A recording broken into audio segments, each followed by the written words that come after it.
Welcome to SkyeTeam's People First with Morag Barrett. Welcome to this week's episode of People First. And my guest this week is Dr. Jennie Byrne, who is the founder and CEO of Constellation LLC and the Chief Patient Officer at Belong Health. She is being called a triple threat because of her work as a physician leader, a healthcare executive, and as an entrepreneur. She is a brain and behavior specialist with extensive training and experience in psychiatry, psychotherapy, and neuroscience. And I'm excited to welcome her to People First this week because she has a new book coming out called Work Smart, Use Your Brain and Behavior to Master the Future of Work. So I'm looking forward to diving into that and learning more. But firstly, Dr. Jennie, welcome to People First. Thank you. Thank you so much for having me. Well, I was reading through the background. Obviously, we're new connections. This is, an early date in our relationship. But I discovered an interesting little factlet that you and I have something in common. And this is often the case when we're curious about others. We find little nuggets. And our nugget is that we both play the bassoon. So tell me, it's an uncommon instrument. It's an uncommon instrument for women because you have to be a certain size to be able to hold it. So how did you get introduced to the bassoon?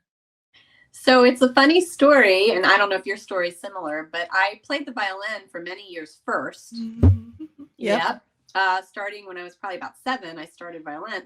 And then when I was in middle school, I was intrigued by playing a woodwind. And I saw the bassoon and I was like, that's really interesting. Maybe I could play that. And I told somebody, my director of one of my symphonies, and he said, oh, no, you could never play that. So then challenge accepted. Then, of course, I had to play it. And so I started, and then I learned that nobody plays bassoon except you, apparently, Morag, but nobody else plays it. So you can be a pretty mediocre bassoon player and still be the best in the state is what I learned. And so it was wonderful way for me to I kept playing violin and I played bassoon, but bassoon opened doors for me that I actually would never have had if I had stuck with the violin. So I had a similar story. My mum and my dad were both violinists, but it made my arm ache. And again, had lessons at about 5 or 6. But I took up the flute at the age of 11, and by 15 had finished all the exams in England. And it was like, well, what are you going to do? I know I don't want to be a professional musician because I'd actually have to practice versus sight read. And so my teacher put me onto the bassoon. And it was the same teacher as my flute teacher. And so for the next 3 years, I did all the bassoon exams, but I did every lesson standing up.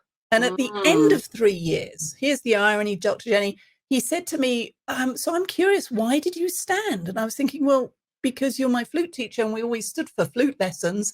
I assumed that's what you wanted me to do.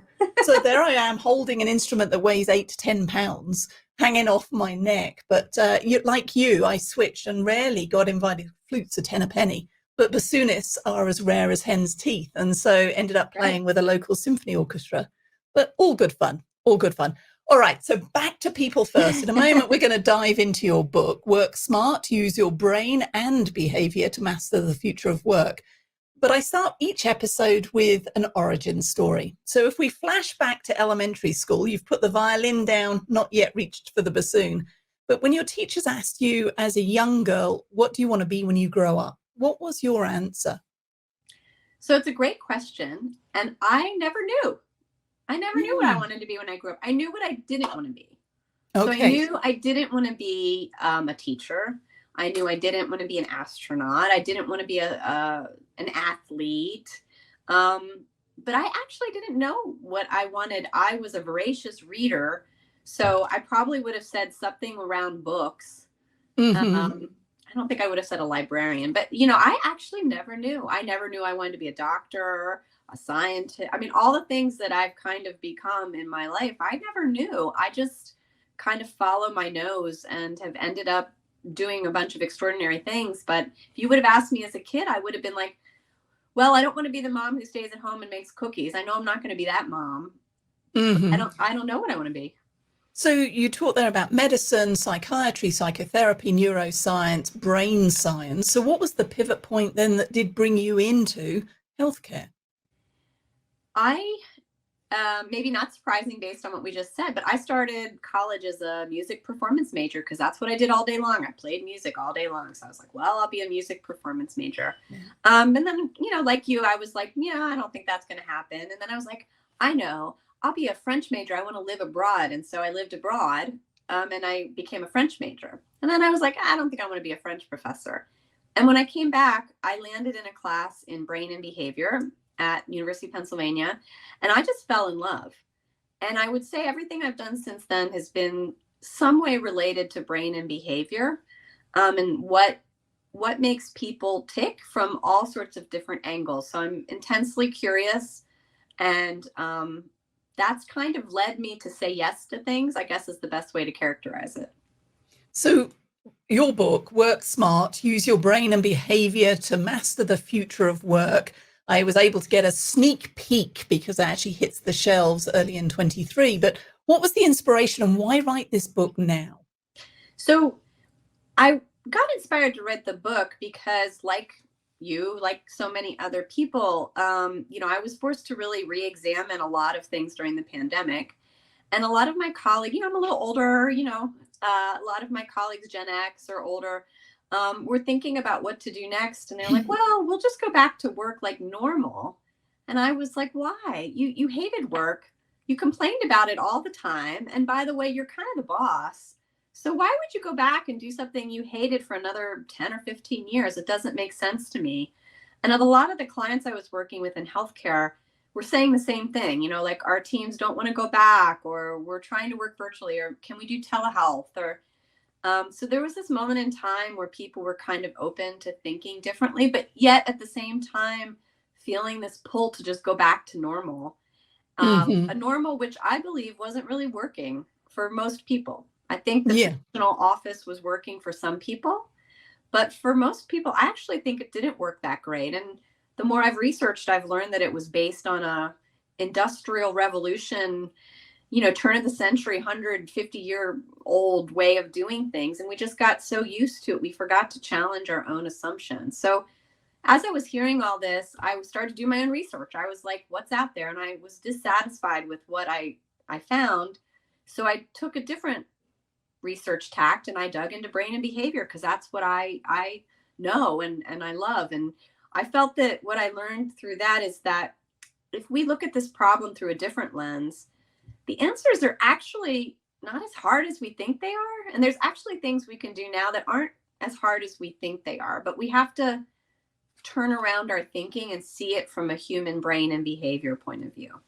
So it's interesting because we're certainly creatures of habit, and that research, when I wrote The Future-Proof Workplace, that industrial revolution mindset was really designed around command and control for an illiterate workforce. And here we are in the 21st century with a highly educated, sophisticated and complex environment, and work really and careers can happen anytime, any place, anywhere, but it requires high trust and it requires challenging some of the assumptions and behaviors that you just talked about there that have kept us really trapped in this: we go to work, we sit in the cube, we leave, and then we have life.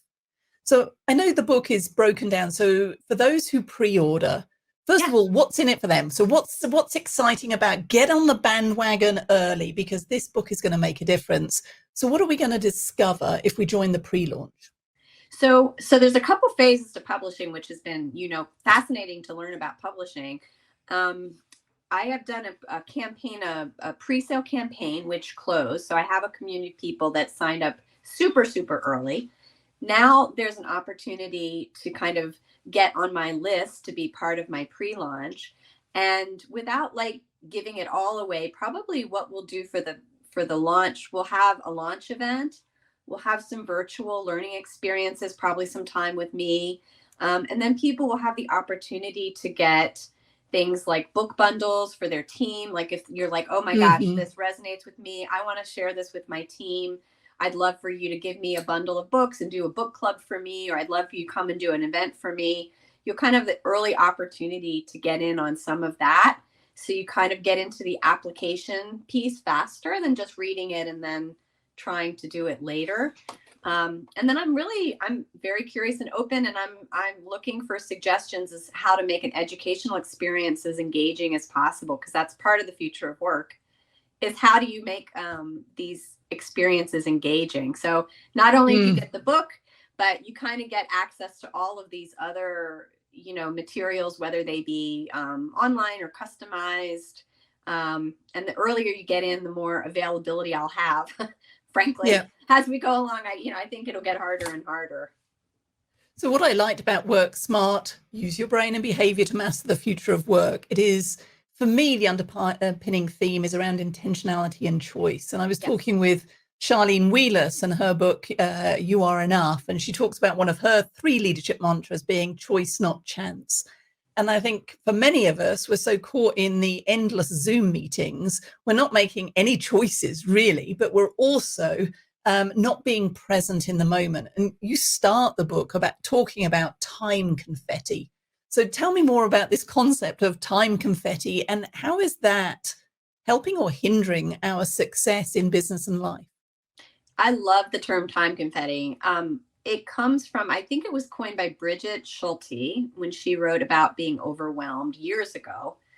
And this idea that our time, when you leave it to chance, like you said, is eaten up by a million little things. And those little things could be this, our device, but it's not just that, right? Like your little time could be the time that you thought about, oh my gosh, I have to make a to-do list to do this thing, or oh my gosh, I'm stressed out at work, my boss just sent me this email, or I got a ping over here, oh my gosh, I got to do that thing. And so whether we're at work or at home, our life is consumed by these little tiny, not even a second long tidbits of time that is eaten away. And so we rarely intentionally carve large amounts of time, kind of like Cal Newport talks about in his deep work.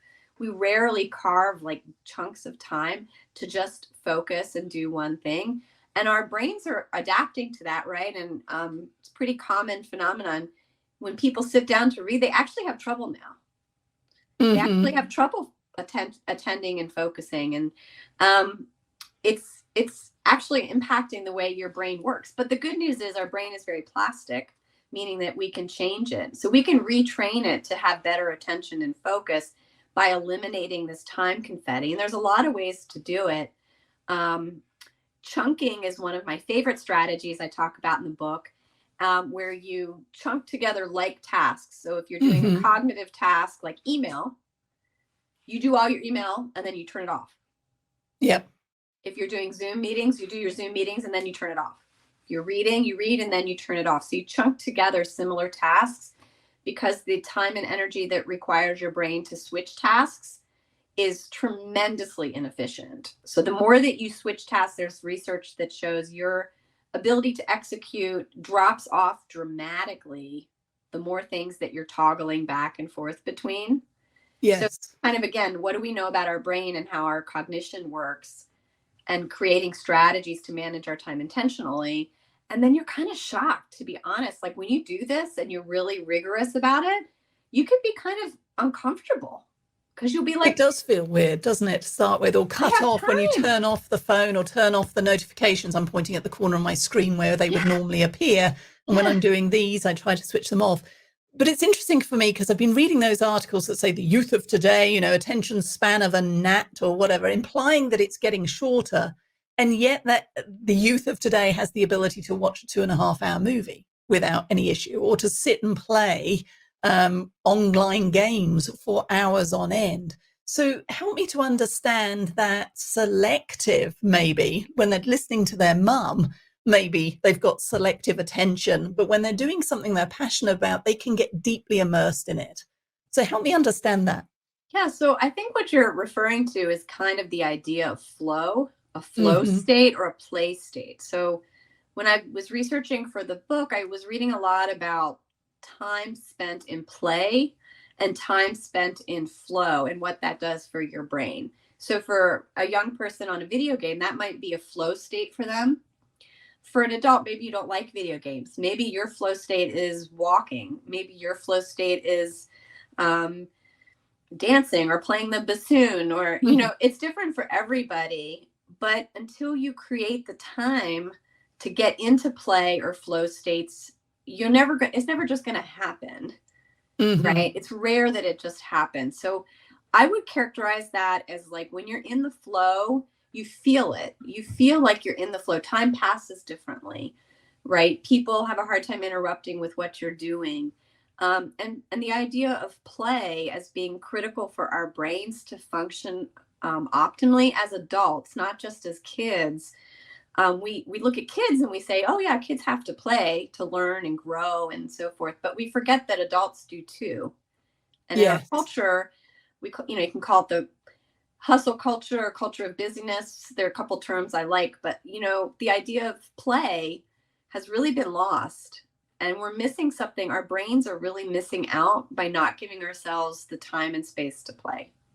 Well, I like that idea because in the beginning of the book, you talk about personal rhythms, and certainly for the leaders and executives I'm coaching, their schedules tend to be a little bit more shotgun, a one-on-one here, a strategic meeting there, and in the weeds meeting next, and it's all over the place. And just even coaching them to take back control and saying, well, can you chunk your time and do all your one-on-ones on a Monday and do your team meeting on a Thursday? And just making it a deliberate choice once a year to tidy up your calendar to the extent that you can creates ripple effects and those chunking opportunities for others too. So from that personal rhythm, you move into the communication and the digital world that we're living in, the endless Zoom meetings, etc., and how we can better use these tools to foster engagement and a sense of place and time. Talk a little bit more about the insights from your research for that part of the book. So the way I think about communication is maybe a little different than the way you might be or others might be. I think about it as falling into a couple categories. You have synchronous communication, which is what we're doing right now. We're together in real time. We're not in person, but it's synchronous. So a Zoom call is a synchronous communication. There is asynchronous communication, meaning not the same time and place. Could be email, Slack, letters, all sorts of things. Then I have a section on non-verbal types of communication. So body communication and what it impacts our bodies. And then finally, kind of on the absence of communication or silence. So I have a chapter talking about silence and not communicating. And what I would say I've learned is that we focus very heavily on today's culture on synchronous communication in meetings. So meetings are the manifestation of synchronous communication. But we should be thinking about synchronous communication more as performance than as meeting.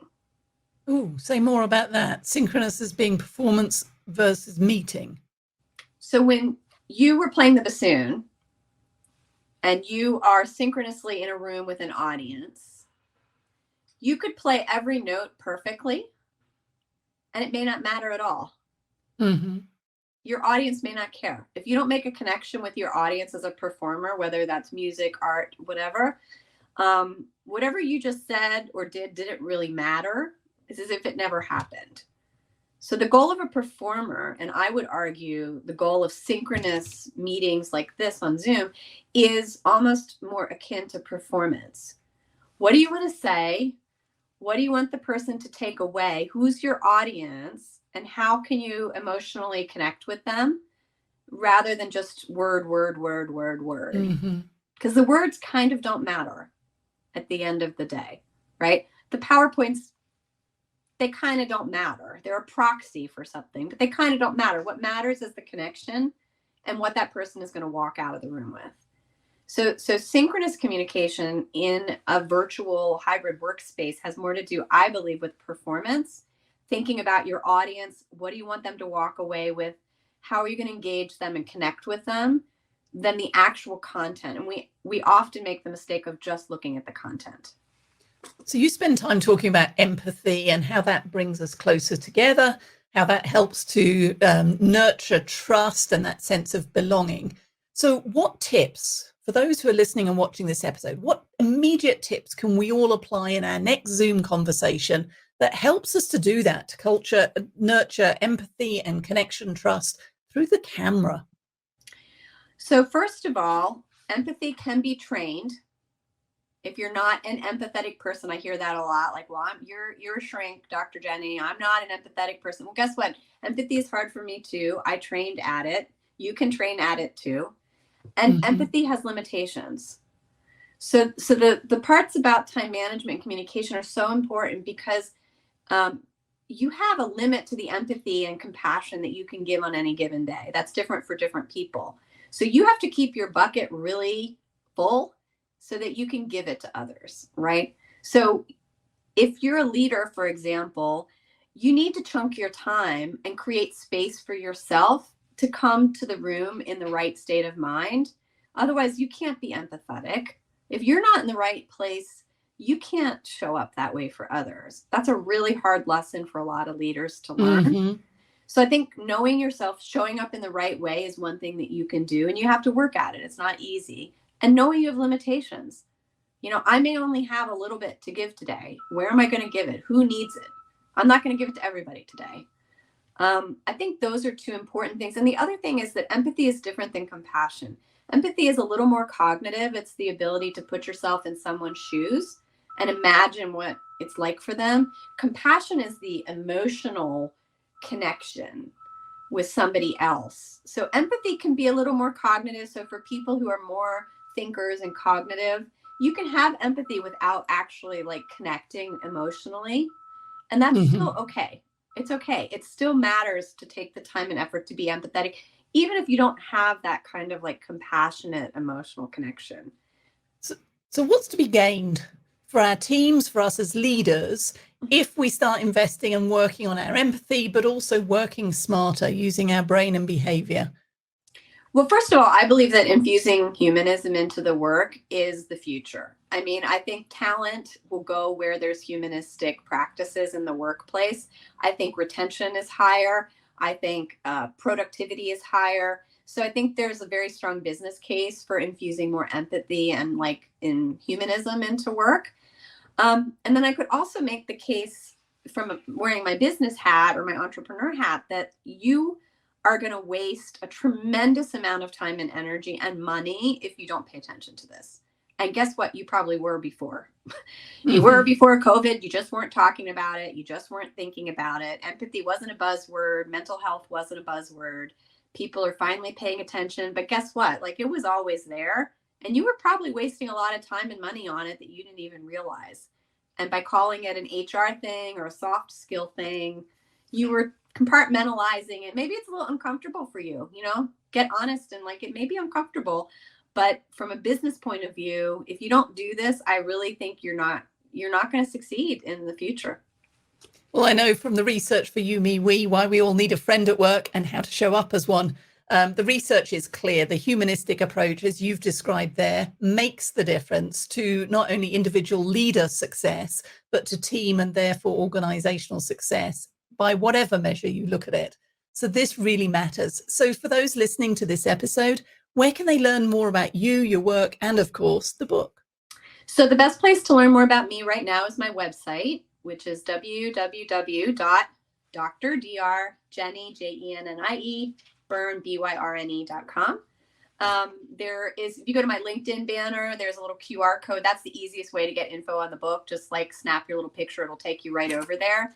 And then stay tuned. I'm going to be on LinkedIn quite a bit. If you're on LinkedIn, connect with me, follow me. And when we get closer to the paper book getting in people's hands, probably after Thanksgiving, you'll be hearing a lot from me. And that's when you can jump in and pre-order and maybe sign up for some other team things that might be helpful.